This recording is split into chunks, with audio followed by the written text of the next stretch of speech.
হরে Krishna everyone.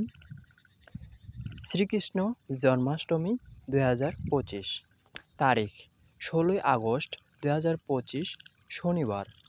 তিথি অষ্টমী তিথি শুরু 15 August রাত 11:49। অষ্টমী তিথি শেষ 16 আগস্ট রাত 9:34। চন্দ্রোদয় 15 আগস্ট রাত 11:32। পূজা ও উপবাস সময় নিশ্চিত পূজা 16 আগস্ট রাত 12:04 থেকে 12:47 মধ্যরাত্রি। নন্দোৎসব উদযাপন 17 আগস্ট 2025 রবিবার। বিশেষ দিক নির্দেশনা: উপবাস শুরু হয় 16 আগস্ট সকালে ও ভাঙ্গা হয় পুজো শেষে মধ্যরাত্রি পরের দিন। মন্দির ও ঘরে ঘরে কৃষ্ণ পূজা, আরতি, ভজন, দই মাখনের ভোগ ও রাত্রিকালীন ঝাঁকি উৎসব হয়। শ্রীকৃষ্ণ পূজার নিয়ম: গৃহস্থ ঘরের জন্য শুদ্ধতা ও প্রস্তুতি। সকলে স্নান করে পরিষ্কার পরিচ্ছন্ন হয়ে প্রসাদ করুন। পূজার ঘর বা স্থান পরিষ্কার করুন।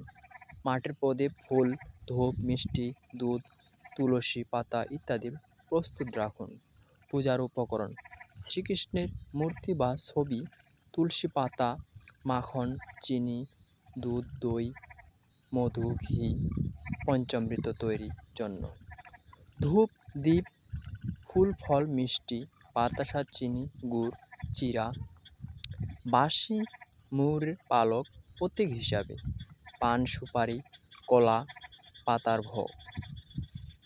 ভজন বা কীর্তনের বই, ঐচ্ছিক।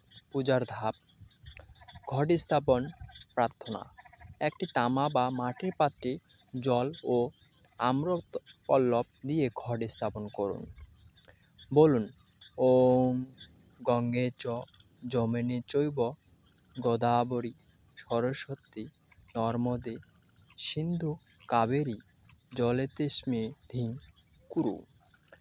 তুলসী ও ফুল অর্পণ: কৃষ্ণের চরণে তুলসী পাতা ও বিভিন্ন ফুল দিন। শ্লোক বলুন বা হৃদয়ে মনোযোগ দিন। পঞ্চামৃত স্নান: দুধ, দই, মধু, ঘি, চিনি পঞ্চামৃত তৈরি করে কৃষ্ণের মূর্তি স্নান করান যদি সম্ভব হয়। না পারলে শুধু জল ও তুলসী পাতা দিয়ে স্নান করতে পারেন। ধূপ ও দীপ প্রদীপ জ্বালানো: ধূপ দ্বীপ জ্বালিয়ে প্রদীপ করুন। প্রদক্ষিণ করুন 3 বার ঘুরে। বলুন দীপং দর্শয়ামি ধূপং ঘ্রায়ামি। ভোগ নিবেদন: মাখন মিশ্রিত চিরা, দই, গুড়, ফল ও পায়েস ভোগ করুন। তুলসী পাতা ভোগে দিন, এটি অত্যাবশ্যক। নাম সংকীর্তন, প্রার্থনা, ভজন, কীর্তন বা জপ করুন। ওং ক্লিং কৃষ্ণায় নমঃ অথবা হরে কৃষ্ণ কৃষ্ণ কৃষ্ণ হরে হরে, হরে রাম রাম রাম হরে হরে এই মন্ত্র 108 বার জপ করলে শুভ হয়। নিজের ও পরিবারের মঙ্গল কামনা করে প্রার্থনা করুন। প্রসাদ বিতরণ: পূজা শেষে ভোগ সবাইকে ভাগ করে দিন, নিজেও প্রসাদ গ্রহণ করুন। কৃষ্ণ পূজায় কিছু বিশেষ বিষয় কারণ তুলসী পাতা ভক্ত প্রিয়, ভোগে না দিলে ভোগ গ্রহণ করেন না। মাখন মিশ্রিত কৃষ্ণের প্রিয় খাবার। ভোর বা মধ্যরাত্রে পূজা: জন্মাষ্টমীতে শ্রীকৃষ্ণের জন্মরাত্রিতে পূজা হয়। উপবাস, অন্নগ্রহণ পরিহার: পূজার আগে অনেকে উপবাস করেন। জয় শ্রীকৃষ্ণ।